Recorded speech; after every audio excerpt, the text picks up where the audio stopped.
সদৌ শোণিতপুৰ জিলা ছাত্ৰ সন্থাই ৰূপকোঁৱৰ জ্যোতিপ্ৰসাদ আগৰৱালা আৰু বিষ্ণুপ্ৰসাদ ৰাভাৰ গীতৰ নীৰৱ সাধক প্ৰয়াত কণ্ঠশিল্পী পংকজ বৰদলৈ স্মাৰক বঁটা 2025 প্ৰদান সন্দৰ্ভত আজি শোণিতপুৰ জাৰ্নেলিষ্ট ইউনিয়নৰ সভাগৃহত এখন সংবাদমেল আয়োজন কৰে।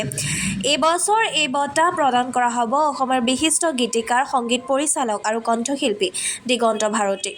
অহা 24 ডিচেম্বৰত ভূপেন হাজৰিকা কলাভূমিত 4 বজাত অনুষ্ঠিত হ'ব।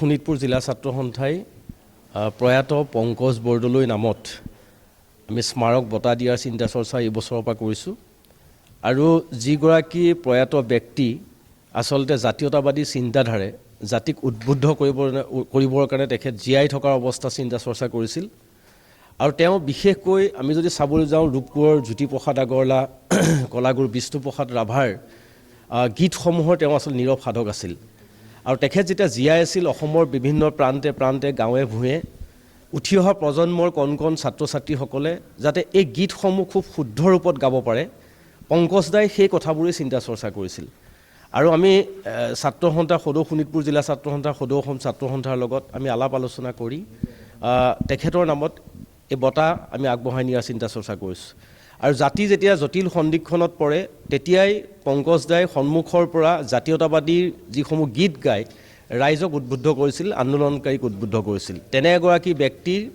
চিৰযুগমীয়া কৰাৰ চিন্তা চৰ্চা আমি সদৌ শোণিতপুৰ জিলা ছাত্ৰ সন্থাই কৰিছোঁ।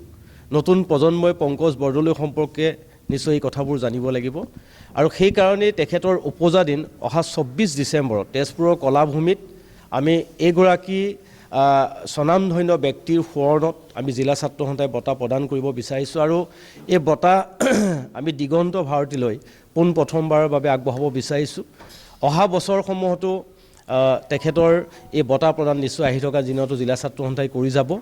গতিকে আমি আহি থকা দিনত 24 ডিচেম্বৰ যিহেতু কলাভূমি বিয়লি 4 বজাত এই অনুষ্ঠান অনুষ্ঠিত হ'ব। তেজপুৰ যিহেতু সাংস্কৃতিক নগৰী আৰু এই সংস্কৃতিৰ লগত প্ৰয়াত পংকজ বৰদলৈ জড়িত আছিল। আজি দিগন্ত ভাৰতী যিগৰাকী আচলতে মায়াৰ যাদুকৰ বুলি কোৱা যায় তেওঁ, গতিকে সেইগৰাকী ব্যক্তিক আমি ইয়াত আমি খুব ৰাজহুৱাকৈ বঁটা প্ৰদান কৰিবৰ কাৰণে ব্যৱস্থা গ্ৰহণ কৰিছোঁ। আমি আজিৰ এই অনুষ্ঠানৰ জৰিয়তে সকলো ৰাইজৰ উপস্থিতিৰ সহায় সহযোগিতা বিচাৰিছোঁ। বঁটাত থাকিব গামোচা থাকিব, চেলেং থাকিব, স্মাৰক থাকিব, জাপি থাকিব, নগদ মাননি থাকিব আৰু এটা নাহৰৰ পুলি থাকিব।